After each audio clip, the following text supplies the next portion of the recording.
Okay.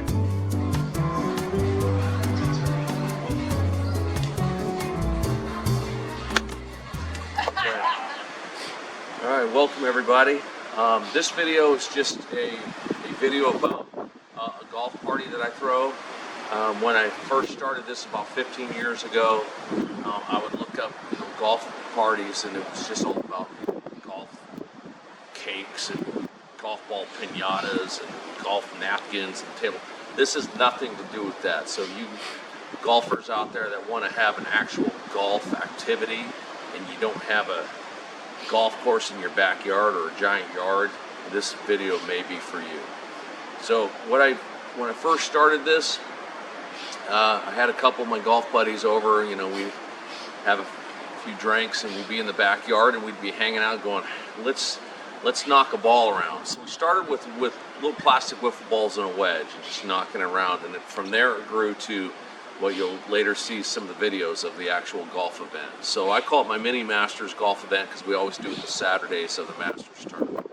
So usually the second week of April. And so what we do is we play 9 holes, and then we play a back 9 after that. And usually I make cuts. I have a scoreboard. I modeled my scoreboard after the Masters, and we play, and it's a lot of fun. So the first thing I guess I'll do is go over the equipment and what I started with and what it evolved to. So the first thing I did was, we started with wiffle balls. The problem with wiffle balls is they're very light and they crack. So if you got guys who know how to hit, and they hit down on the ball and they compress the ball, they just break the wiffle ball. And then I went to those sponge balls that have the weight inside. Those are terrible. Those didn't work. Can't use real golf balls, obviously, because they go much too farther. So I ended up settling or using these balls called Skills, S-K-I-L-L-Z. And they come in different colors, which is kind of nice. They're fairly flexible, and they last a long time. I've been using them for 5 or 6 years, and they're still the same set. So if you have any questions about those, feel free to send me a question, and I'll try to help you out. So then we also use 52-degree wedges, only because I happen to have 3 of them and we play threesomes. So you can use a gap wedge, 50-degree wedge.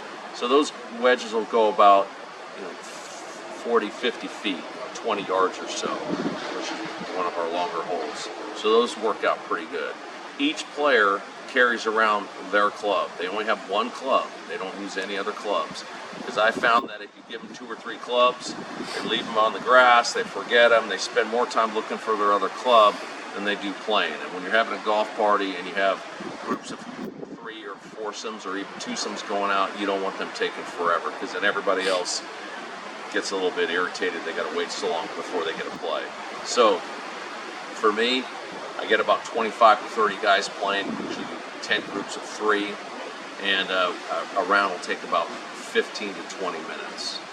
So we use Skills balls, we use wedges, and then the first few years I numbered flags, but when it's windy it's hard to see where you're supposed to go. They have to read the number. So I switched over, if you can pan over, so I switched over at every tee box. Like this would be hole number 9, and I would glue in this case it's a red poker chip. So if it's a red chip, that means you're going to the red flag. So on my course, I have 4 greens and 6 separate tee boxes, and I can make 18 holes out of that. So sometimes you're teeing off from 1 tee box and you're going to the red flag. Next time when you come around to that tee box, you're teeing off from the same tee box, but then you're going to a white flag. So here's what hole 12 would look like. This would be going to the white flag. This would be going to the red flag. It makes it really easy. It's a lot easier than numbering off numbers on flags, especially if you only have 4 greens, because then you might have to have 4 or 5 numbers on that flag. So this makes it easy. The reason why this number is white and this number is gold, because my front 9, the numbers are all white, and then after everybody's played the front 9 and we have our cuts, then we flip them over, and on the other side will be a gold number. So this would be like this, we flip it over, so you would see the gold numbers, you're on the back 9. So that's how we did the numbering system. For the actual tournament, I don't know if you can see my now playing board, but I have my now playing board, So I'd have that hanging up next to the scoreboard, and we'll show you the scoreboard in a little bit. On my now playing board, it would have the people's names on their name plaques on the board, so they know when they're playing. We can put their scores up as they're playing. When we walk over to the scoreboard, I'll show you that. I ordered these flags. They were all white, and then I just spray painted them. So I needed a yellow flag, a red flag, a blue flag. So I have a red, white, and blue flag and a yellow flag. So those were my 4 greens. So that's how I did the flags. It was too costly to try to find a yellow flag. It was just way easier to order a set of 4 white ones and spray paint them. And these have been painted for 5 or 6 seasons now, and they're still looking, you can still tell what color they are. Okay, so that was the flags, and I just used the short flags. No need to use the big tall flags because we're just chipping. Okay, the now playing as they're playing, their numbers. What I did is I took these big 4x8 sheets from Home Depot, and I just cut them, and I got little stencils. I think these are the 2-inch size, and I just stenciled a whole bunch of numbers. And so when people would play, you post their scores up. So if we can go over to the scoreboard, then I'll show you how that works. So on the scoreboard, I'd have my now playing would be here, and as the people play, their numbers get put up. So I just put all their numbers up. So I made a little holder on my fence over here, and it's got all my millions of numbers. So these are all the number 3s. If somebody gets a 3, here are my 4s, my 5s, my 6s, my 7s. Now I did find out that after the 2nd season, if you're not in the hole by 7, the highest number you could take on a hole is a 7, because if not, sometimes people would be out here forever. So I didn't want to make a million. The reason why I have some 8s, 9s, and 0s is for their total score. So after they play on their now playing, then I put their scores up. So if this person is moving up on the scoreboard, I just take the whole row off and I move it up. And other people, somebody else that just played, maybe has the top score, then I can quickly take all of these numbers and move it down. So I'll give you kind of a close-up of this. So I just took a piece of 4x8 plywood, and I just cut it into strips, just slightly smaller than the numbers. And then I just put nails across, and just people would play their 9, I'd give them their total. And then we would total everybody up. And if you were in the top 10 plus ties, you made the cuts and you got to keep playing. If not, you're done. And then when people would be finished, they'd be on the now playing board, which would be over here. And when they finished, this person shot a 64, not better than a 62, so they would go here. The next person shoots, let's say, a 58, they would go up there, and I'd move all these down, and it's pretty quick and easy to move these down because they're all connected. Another thing that I learned too, if you do it this way, the only problem I had the first couple of years is if it got really windy, the winds could blow these numbers off. So I just took some fishing line and a couple of screws. And so if it's a windy day, I just take my fishing line and I just do this, and boom. Now the fishing line is in front of those numbers. I don't have to worry about the numbers blowing off. Because the numbers blow off, they get on the ground and people want to mix it up and they can't remember what they scored on what holes and what have you. So this was my 2 sheets of 4x8 plywood, 2x4 posts, one on each side. I just kind of cut a rabbet in the back so I can just screw these to the back. Made my little ladder for the short people who couldn't reach the top of the leaderboard, so they can get up there and move numbers around. And that's it for the score. The scoreboard's the big, that's what everybody likes. And at the end of the party, we all get in front of the scoreboard and we all pose. And the winner always wants to be up there. And of course, the winner gets a green jacket. I find the ugliest green jacket I can find at Salvation Army, and that's what they get. The returning champion hits one of those exploding golf balls to start off the tournament. You'll see a lot of that, I think, in the video of our last tournament. But I just wanted to give you golfers out there an idea of this is how you can run a golf party. It's been a blast. I mean, I'll get 20 to 30 people showing up and playing, and we happen to just do a taco bar because it's easy, and then we just eat and drink, and everybody waits for their turn to play. I don't think there's anything else that you need to know, but mainly was before I started stripping the scoreboard down for the season. At my other house, I put the plastic sleeves in the ground, and I would just drop the scoreboard in there, and then after the party I'd pull it out and put it away. But this place I permanently sunk it in the ground. Oh yeah, and then another thing too is my old greens. So where I lived before, my wife wouldn't let me put permanent greens in the ground.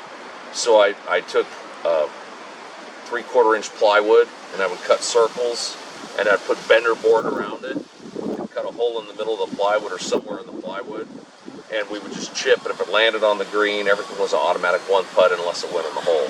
So those were portable greens, so you could pick those greens up, and you could just put them in a shed or put them away. And then the next year, I could bring them out, and then on the back nine, I could put the greens in different spots, where here in this property, I just have my permanent greens. Go ahead. Okay, so here's an example of one of my greens. It's one of the longer holes, and on one tee box, you tee off from that direction going this way. So I built this little backstop so we don't have a bunch of balls bouncing and going out. But what we do is, look, here's the example. So if you're at hole number 8 and it had a yellow poker chip, that means you're going to the yellow flag. So this would be the yellow flag. And every hole has a different putter. And the putters always stay at the hole, because I found that if people are carrying more than one club, they're going to leave it laying around once again, and then that stalls things out. So I just have the putter hanging there, so they go there, and we always play closest to the hole putts first, just because we don't want to mark balls. That takes time. So you get up there and you putt, boom, when that group is done, you just put the putter head back, and then the next tee box, in this case, I don't have it set up, but in this case, here would be the next tee box, and the tee signs would be on the fence, and then maybe you're hitting from here to the blue. And so the tee box was always next to the green, so made it quick and easy. And every tee box would be, if somebody hit it out of bounds, would be the drop area. So it was really easy to find the drop area. So if somebody hit it out of bounds over here, next to the fence, they would just set it on the tee box, and they would just hit from there. And I found if you can find those big mats and cut them in half, you can just put them on a table saw and cut them in half. It's a lot cheaper than buying brand new ones. So that's what I did. So with my tee boxes, and then I have a little border around all of my greens, just so the ball's not constantly rolling off. And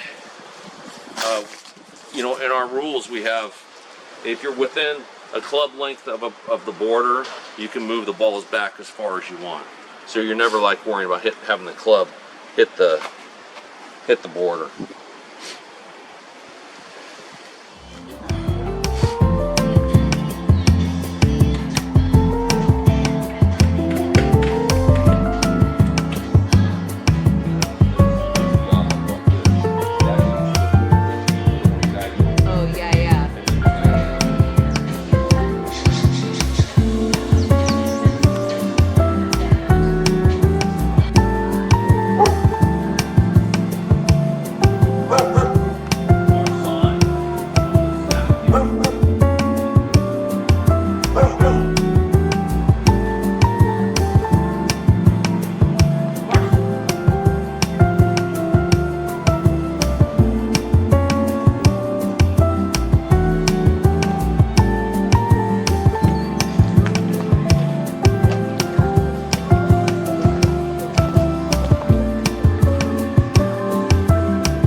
Champion Mike Downing to do the honors. We'll start off the 2024 Mini Masters, the 12th and possibly final Mini Masters.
Save your private stuff private.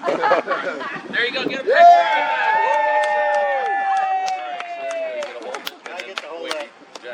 You didn't tell him where that was at, did you? Oh, frogs been places. That's a beautiful jacket. Stand back here with me. You're my buddy. Cheers.